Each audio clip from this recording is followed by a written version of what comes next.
आपने अपनी ज़िंदगी में हैवानियत और बलात्कार की बहुत कहानियां सुनी होगी, मगर मैं ये दावे के साथ कह सकता हूँ कि आज की कहानी सुनने के बाद आप सोच में पड़ जाओगे कि क्या वाकई में कोई इंसान ऐसा भी कर सकता है, मगर कि ये सच है। इस केस की डिटेल को कोर्ट में पेश किया गया तो उसे सुनने के बाद एक आदमी वही कोर्ट रूम में ही बेहोश हो गया। तो कहानी शुरू होती है जापान की कैपिटल टोक्यो से। 23 जनवरी 1989 को जापान की पुलिस टोक्यो से कुछ किलोमीटर दूर से दो लोगों को गिरफ्तार करते। वो दोनों पूछताछ के दौरान पुलिस को कुछ भी नहीं बता रहे थे। पुलिस को शक हुआ तो उन्होंने घर में तलाशी की। उधर अंदर उन्होंने देखा तो वो हैरान रह गए, क्योंकि अंदर पुलिस को लड़कियों की अंडरगारमेंट्स मिली। ये दोनों आपस में दोस्त थे। उनका नाम हिरोशी मियानो एंड जो ओगुरा था।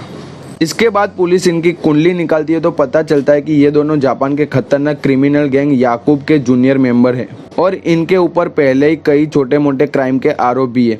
इसके बाद ये छानबीन ऐसे ही चलती रही और 2 महीने से भी ज़्यादा बीत गए। 29 मार्च 1989 को पुलिस को इनके घर से महिला का अंडरवेयर मिलता है, तो पुलिस अब इन दोनों से सख्ती से पूछताछ करने का फैसला करती है।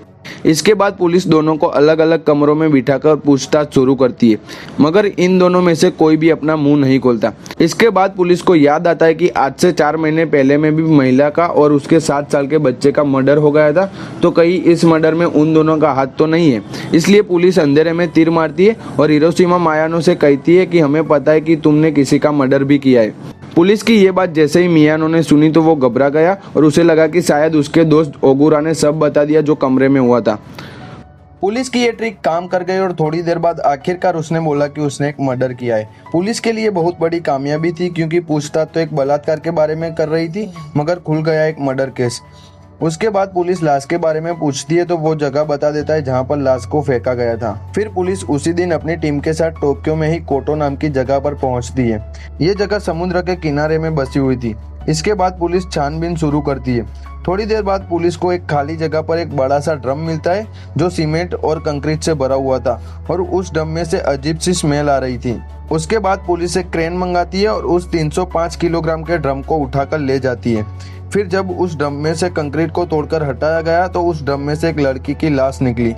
लाश जो थी वो बुरी तरह से सड़ चुकी थी और उसका चेहरा पहचान पाना नामुमकिन था। ऐसा लग रहा था जैसे मरे हुए 2-3 महीने बीत चुके हैं। फिर पुलिस उसके फिंगरप्रिंट से उसकी पहचान ढूंढने की कोशिश करती है और जब लाश की पहचान सामने आई तब पुलिस भी दंग रह जाती है, क्योंकि वो लाश उस औरत की थी ही नहीं जिसके बारे में पुलिस ने मियानो से पूछताछ की थी, बल्कि वो लाश जुनको की थी। मतलब कि पुलिस को अनजाने में एक ट्रिकी सवाल के जरिए जुनको के बारे में पता चल जाता है। अगर पुलिस अंधेरे में तीर नहीं चलाती तो शायद ये केस कभी दुनिया वालों के सामने आता ही नहीं। और इसके बाद पुलिस ने जुनको को पोस्टमार्टम के लिए भेज दिया और इस केस के बारे में हिरोशिमा और जो ओगुरा से पूछताछ शुरू की और फिर उन दोनों ने पूरी कहानी बताई। और कहानी कुछ इस तरह थी। जुनको एक 17 साल की खूबसूरत लड़की थी जिसका जन्म 18 जनवरी 1971 को जापान के एक शहर मिसाटो साइतामा में हुआ था। जुनको शुरू से ही पढ़ने लिखने में काफ़ी होशियार थी और वही मिसाटो में यासियो मिनामी हाई स्कूल की स्टूडेंट थी। जुनको के अंदर शुरू से ही ये था कि पढ़ लिख कर कुछ करना है, इसलिए वो स्कूल में सिर्फ पढ़ाई लिखाई पे ध्यान देती थी और पार्टी करने वाले या फिर नशा करने वाले बच्चों से दूर रहती थी। अपनी क्लास में वो सबसे होशियार स्टूडेंट थी और अच्छा रिजल्ट लाती थी, हाई रैंक करती थी। अक्टूबर 1988 में जुनको स्कूल के बाद एक प्लास्टिक मोल्डिंग कंपनी में पार्ट टाइम जॉब भी करने लगी थी। इसके अलावा एक इलेक्ट्रॉनिक की दुकान में जुनको ने फुल टाइम जॉब कर रही थी, जिससे वो अगले साल अप्रैल में अपनी ग्रेजुएशन कंप्लीट करने के बाद करने वाली थी। मगर उसकी यही सब खुशियाँ उसकी दुश्मन बन गई। जिस स्कूल में वो पढ़ती थी उसी स्कूल में हिरोशी मियानो भी पढ़ता था और मनी मन उसको चाहने लगा। एक दिन मियानो ने जुनको पर डेट पर चलने के लिए प्रपोज किया, मगर जुनको को पता था कि वो किस टाइप का लड़का है, इसलिए उसने डायरेक्टली मना कर दिया। जुनको के इस इनकार की वजह से मियानो को बहुत गुस्सा आया, क्योंकि उसे ना सुनने की आदत नहीं थी। स्कूल के सभी लोग ये जानते थे कि मियान जो है वो यासुका गैंग का मेंबर है, इसलिए सभी लोग उससे डरते थे और घबराते थे और कोई भी उसकी किसी भी बात का मना नहीं करते थे। मगर जुनको के इस इनकार ने उसके अंदर गुस्सा भर दिया और ये बात उसके दिल में बैठ गई, इसलिए उसने जुनको से बदला लेने की ठान ली, मगर कोई मौका नहीं मिल रहा था। 25 नवंबर 1989 की एक शाम हिरोशिमा मियानो अपने एक दोस्त नोबुआरू मिनाटो के साथ मिसाटो साइतामा में घूम रहा था और उनका यही काम था कि अकेले में कोई मिले तो उसे डरा धमका कर उसके पैसे लूट लेना या फिर लड़की मिले तो उससे बदतमीजी करके उसका फ़ायदा उठाना। वो दोनों अपने इसी शिकार की तलाश में इधर उधर घूम रहे थे।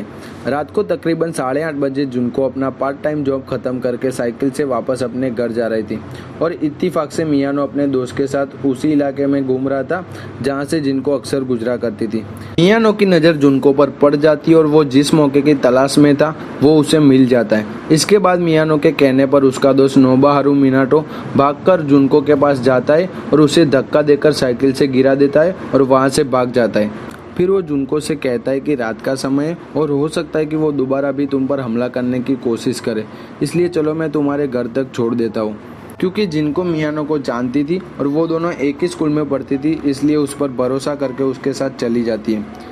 थोड़ी दूर जाने के बाद मियानो उसे खाली गोदाम में ले जाता है।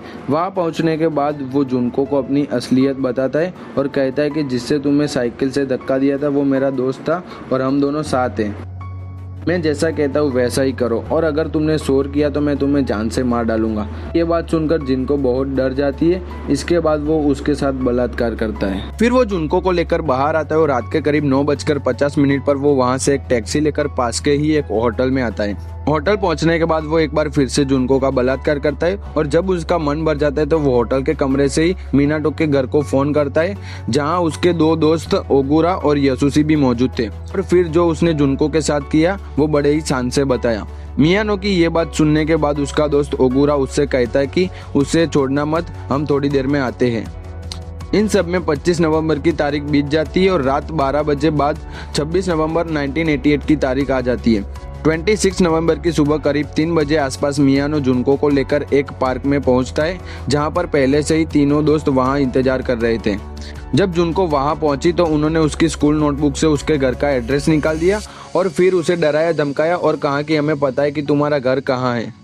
अगर तुमने हमारी बात नहीं मानी और भागने की कोशिश की तो हमारी मेंबर तुम्हारी फैमिली को मार डालेंगे। ये बात सुनकर जुनको उन 4 लड़कों के सामने बहुत नर्वस हो गई।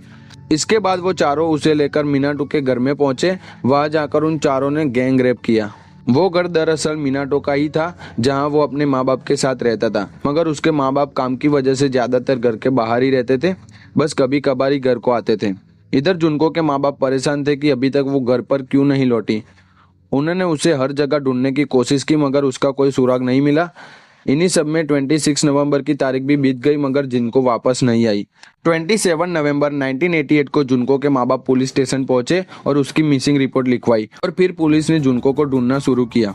उधर मियानो और उसके दोस्तों को जैसे ही पता चला कि पुलिस वाले जुनको को ढूंढ रहे तो उन्होंने डरा धमकाकर जबरदस्ती जुनको से उसके घर पे फोन करवाया और बुलवाया कि वो अपने दोस्तों के साथ बाहर आई हुई है और बिल्कुल ठीक है और सुरक्षित है, इसलिए पुलिस वाले कंप्लेंट वापस ले।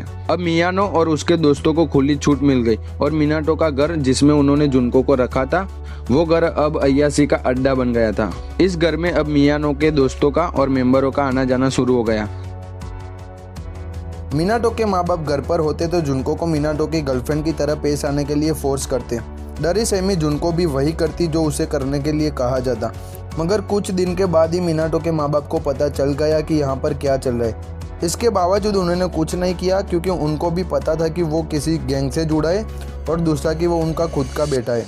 मिनाटो भी इस जुल्म में शामिल था, इसलिए उन्होंने पुलिस के पास जाने की बजाय चुप रहना चुना और धीरे धीरे एक गर्लफ्रेंड बॉयफ्रेंड का नाटक भी खत्म हो गया। अब जैसे जैसे वक्त बीत रहा था वैसे वैसे जुनको के ऊपर जुल्म भी बढ़ता ही जा रहा था। 7 दिन बीत गए थे और शुरुआत के 7 दिनों में जुनको के साथ 100 से भी ज़्यादा बार बलात्कार हो चुका था। ना तो वो लोग उसे ढंग से खाना देते थे ना ही पानी। उसे पूरे दिन नंगा रखा जाता था और गैंग के जितने भी मेंबर थे उसे उनके सामने ऐसे ही लाया जाता था, फिर नचवाया जाता था और गैंग रेप किया जाता था और पूरी तरह से पीटा जाता था। जबरदस्ती बहुत सारी दारू पिलाई जाती थी, एक साथ 2-2, 3-3 सिगरेट पिलाई जाती थी। दिसंबर की जमा देने वाली ठंड में भी उसे बिना कपड़ों के बालकनी में सुलाया जाता था। मगर इन सब अत्याचारों को करने के बावजूद उन्होंने जुनको को नहीं छोड़ा। इसी बीच 9वें दिन पर जुनको की किसी तरह फ़ोन के पास नज़र पहुंचती है और वो पुलिस को कॉल लगा देती है। कॉल लग भी जाती है, मगर इससे पहले कि वो कुछ बोलती वहाँ मिनाटो पहुंच जाता है और कॉल को काट देता है। इसके बाद पुलिस का कॉल बैक भी आता है और फ़ोन उठाकर बोलता है कि कॉल गलती से लग गया था, फिर फ़ोन को रख देता है। जुनको के ऐसे फ़ोन करने से मेंबर को बहुत गुस्सा आता है और उसे बुरी तरह से पीटा जाता है। अगर उसका मन नहीं भरता तो सिगरेट जलाने वाले लाइटर का तेल उसके पैरों पर डालता है और थोड़ा थोड़ा करके पैरों को जला देता है ताकि वो वहीं रहे और वहाँ से भागने की कोशिश भी ना कर पाए। इसके बाद आता है 16वां दिन और उस दिन मिनाटो के घर पे 2 लड़के आते और वो भी जुनको का रेप करते।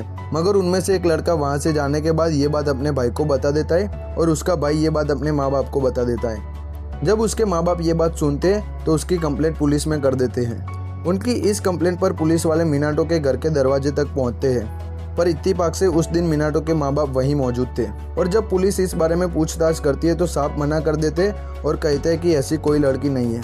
उनकी ये बात सुनकर पुलिस वालों को भी तसल्ली हो जाती है और वहाँ से चले जाते हैं। उस दिन पुलिस वालों ने मिनाटो के माँ बाप की नहीं सुनी होती और घर की तलाशी ले ली होती तो शायद उस दिन से जुनको के ऊपर रहे जुल्मों का अंत हो जाता, मगर ऐसा हुआ नहीं। ये सारी चीज़ें होती रही, दिन बीतता रहा, मगर जुनको के ऊपर हो रहे जुल्म कभी कम नहीं हुए। एक एक दिन में उसके साथ कई बार बलात्कार किया जाता था, तो उसके साथ एक दिन में 10 अलग अलग लोग बलात्कार करते। पूरे दिन उसे पीटा जाता। जुनको के दोनों हाथ बांधकर ऊपर छत से बांध देते थे और शरीर पर पंचिंग बैग की तरह घूंसे बरसाते थे और तब तक मारते थे जब तक उसके मुंह से खून नहीं निकलता। इसकी वजह से जुनको के नाक में इतना खून जमा हो गया था कि वो ढंग से सांस भी नहीं ले पाती थी। आगे क्या कुछ हुआ वो सब पार्ट 2 में बताएंगे। अगर आपको ये रिसर्च पसंद आई है तो वीडियो को लाइक कर देना और चैनल को सब्सक्राइब कर देना। पार्ट 2 नेक्स्ट वीक में अपलोड होगा। तब तक जुनको की स्टोरी के बारे में आपका क्या कहना है वो कमेंट करके बताना। मिलते हैं पार्ट 2 में। Thanks for watching.